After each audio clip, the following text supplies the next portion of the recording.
How's it going, everyone? Jesus here, aka Tyrant Dominus, and I'm here to tell you a little bit about Anchor.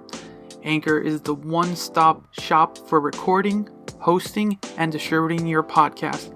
And best of all, it's 100% free and ridiculously easy to use. And now Anchor can match you with great sponsors who want to advertise on your podcast. That means you can get paid to podcast right away. In fact, that's what I'm doing right now by reading this ad. Honestly, Anchor is a very enjoyable platform to be on, listen on, and just a joy to be a part of this community. Anchor, come check us out.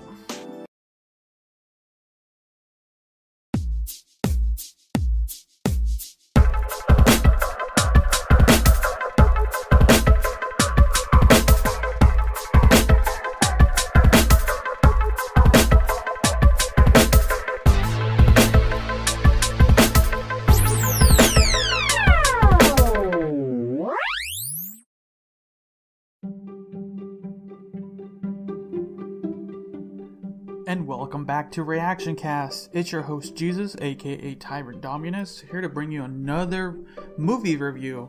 This time around, we're going to be talking about Godzilla vs. Kong, the 2021 film, the sequel to Godzilla King of the Monsters and Kong Skull Island. This is going to be the fourth movie in Legendary's Monsterverse, and overall this is the 36th film in the Godzilla franchise, and the 12th film for the King Kong franchise, interestingly enough. Godzilla vs. Kong. I don't know. I don't know how to start this. So for the most part, if everyone's watched the trailers and things like that, we are basically getting the continuation right after the whole debacle of Godzilla King of the Monsters, where Godzilla defeated King Ghidorah and kind of situated the planet for the most part.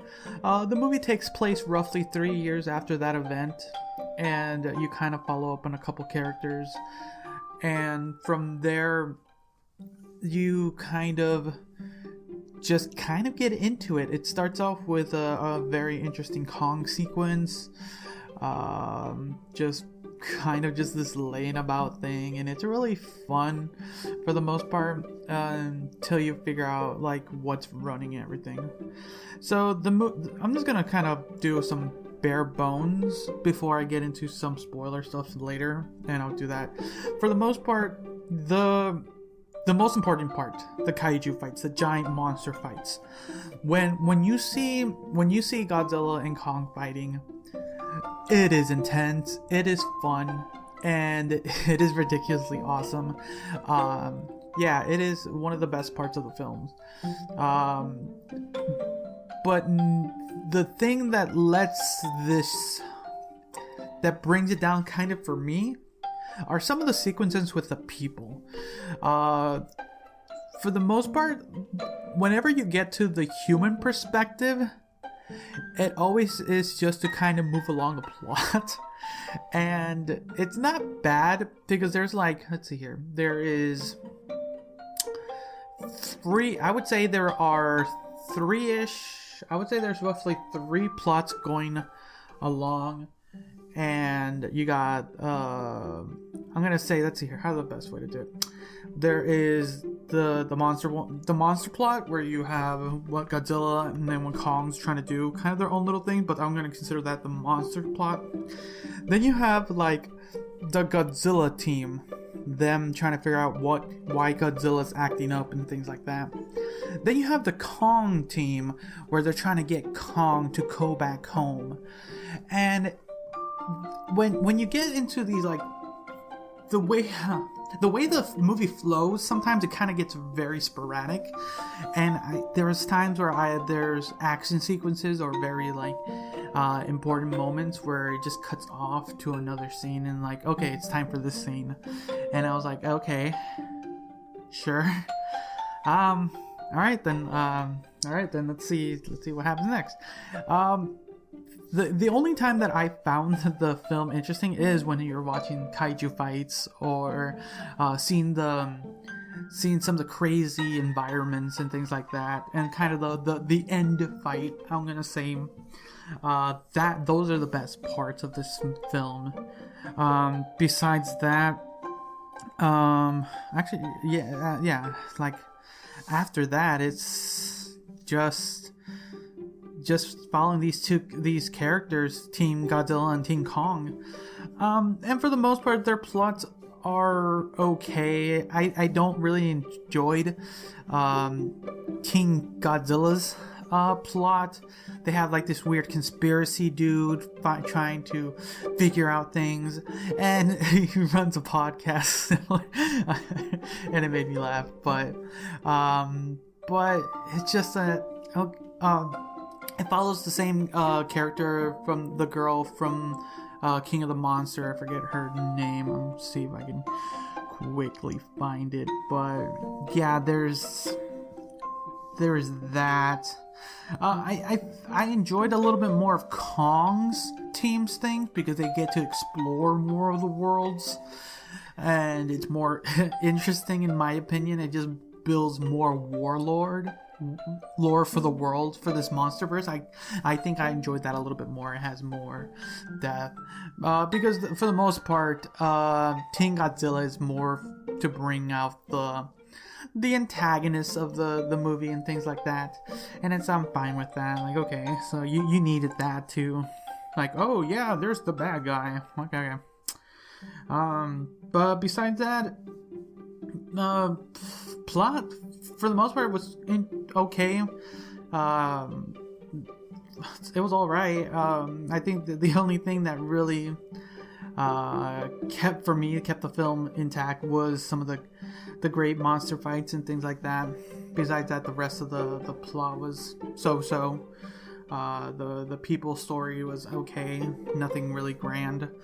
Nothing that was pulling at my heartstrings or holding me at the edge of my seat. It was just like, okay. But when the monsters fight were happening, that was like, okay, this is what I wanted to watch. But for sure, I would like to watch this at least one more time on the big screen when it's available in my area. I got to watch it on my television, and sadly, I have to figure out how to fix my audio because I either had to choose between 4K and standard sound or surround sound at 1080 60 frames per second. I was like, oh, what do I want? I'll be honest, I started the movie watching it in 4K and the sound did not do well. I have a decent sound system, so I was like, I need it. I'm glad I watched it with the full surround sound because you need the sound. It makes the intensity much better. Sound design was really good for this movie. So yeah, I'm gonna give it a rating, and then I'm gonna go into a little bit of spoilers from there. So I'm gonna give Godzilla vs. Kong. Let's see here.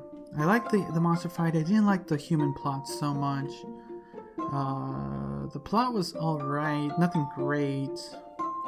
This is the fourth film in this franchise for the Monsterverse. So I'm gonna give it a 7 out of 10. 7 out of 10. It was a good movie. I enjoyed it. It was there were some fun parts that just made it like mostly the monster fights that kept this film like really like intense and things like that. So I'm gonna give it a 7 out of 10. It was really fun to watch those things, and I hope to catch it in cinema to at least watch it on the big screen, because man, you really got to see some kaiju fights on the big screen.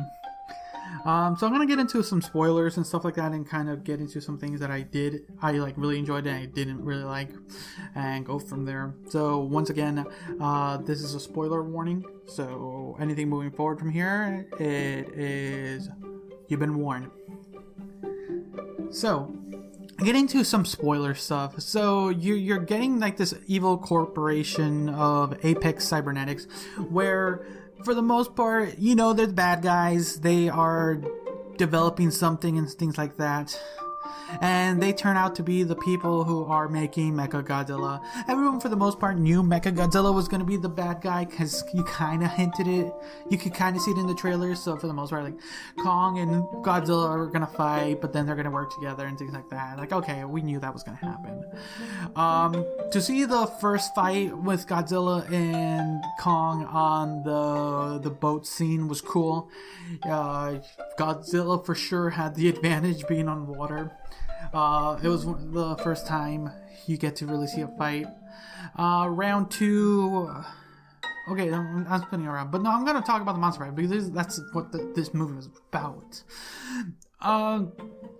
Like, round 2 is roughly like towards the latter end of the film, where Godzilla, after Team Kong find their way down to the center of the earth, to Hollow Earth, where you get this really beautiful, like, intense, like, super sci-fi world, and I'm like, wow, they are going in this thing. That's kind of why I like Team Kong's story a little more, because it gets more intense. And I'll talk about Team Godzilla and why I didn't like them too much as far as the plot went.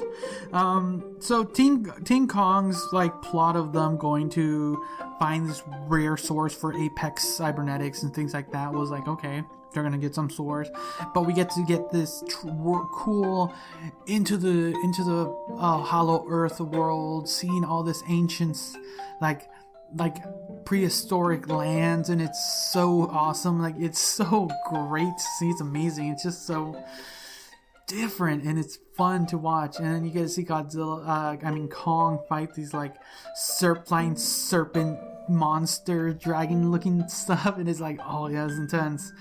And you get, like, this cool, like, Kong axe, but after he acquires the axe and gains some power through the axe or something, this is kind of where you get, like, this, like, this source of energy, like the core of the earth, where Godzilla, like, senses something, like, oh, something's wrong with the world, and he literally shoots his beam down to the center of the earth. Like, okay, Godzilla, I see you there.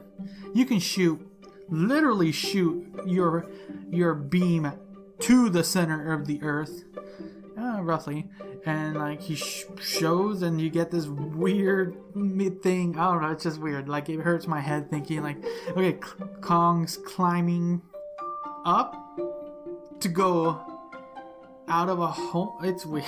Yeah, that's right. You're right. Not falling. He's not falling. He's climbing. Yeah. Anyways, Kong comes out of the giant hole in Hong Kong and fights Godzilla with this axe. Now, round 2. It's really intense. You got a really great sequence of fights there with Kong in this really, like, neon night sky Hong Kong. Really great fight. And it's just this back and forth, but then Godzilla takes him down, and, like, oh wow, Godzilla won. Yeah, this is great. And there's, like, oh, Godzilla won the fight. Okay, so yeah. Alright, so what happens now? This is where we kind of get to my least favorite part, is Team Godzilla's part. Team Godzilla is made up of the girl from King of the Monsters and her friend. I forget the name of the actor, but he was the kid from Deadpool 2, who is Fire Fist. I like that actor. He's really funny, and he did a decent job here. He was, like, the annoying, like, I don't know, like, what am I here for? What are you doing? Like, he was in this situation, and like, no, why do we keep doing this? For the most part, he did his role, but it just kept being a little bit annoying. And the third member of Team Godzilla was this conspiracy dude who infiltrated Apex Cybernetics and was trying to figure out what they were trying to do. And, they found out that they were making Mechagodzilla to protect humanity and such and things like that. For the most part, it was like, okay, every time they were just put in this situation, we were like, okay, find bad guy, here's their evil plan, things like that. This is kind of where they found King Ghidorah's head or skull, and they were using it as like a supercomputer and using it to. They included some lore where since King Ghidorah had like 3 heads, they used telepathy to communicate with each other, and the way they were communicating from this supercomputer skull to Mechagodzilla was this weird telepathy thing. Where it's like, okay, that makes sense. But then that's kind of where it got haywire with this new power source that gave Mechagodzilla its full power. And like, oh, now it's evil Mechagodzilla, not a human-powered Mechagodzilla. I'm like, okay. And then you get into the final sequence where you get Godzilla versus Mechagodzilla, and then well, this is right after the fight with Kong and stuff, so he's like battered and stuff. But still, they're fighting, but the arsenal on Mechagodzilla is too vast, and he's really like pounding out Godzilla to the point where Kong has to come and kind of tag team both these guys to destroy Mechagodzilla. But it does kind of prove that humans do have the look at that shit. Exactly.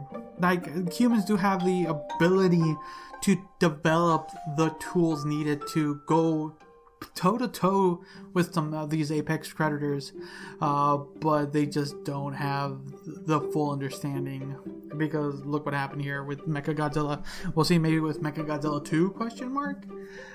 But that for the most part was okay. Like, those were the great parts. Like I said, the scenes that I didn't like were how the movie flowed. I don't know, the human characters just, there was like so much going on, where let's go with Team Kong. You had a scientist who has been studying Kong for about 10 years. This little orphan girl who was deaf and knew sign language, and was later found out that she can communicate with Kong through sign language. And there was like that little nice story there. Like, that was fine. I liked it. It wasn't like too like in your face too much. It was like, okay, that's sweet.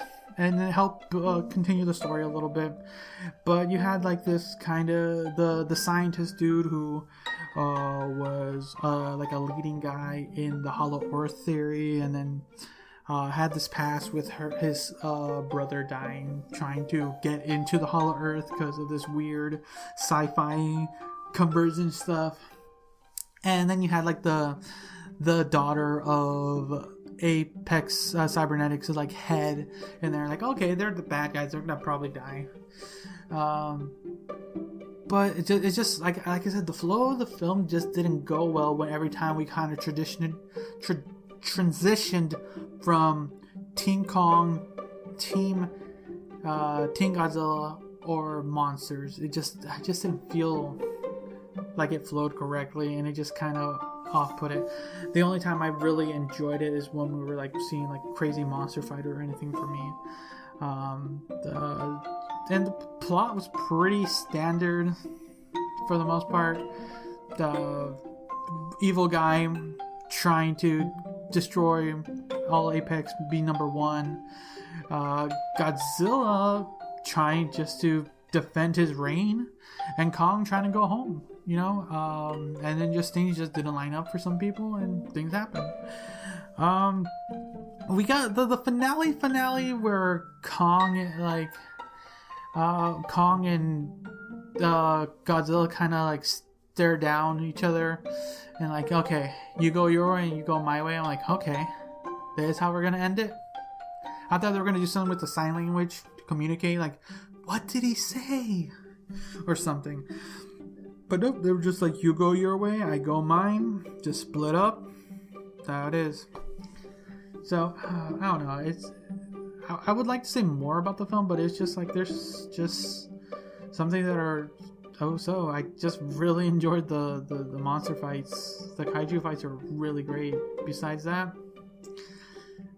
I don't know what they could have done with some of the stories. It just kind of felt very bland, and it could have worked.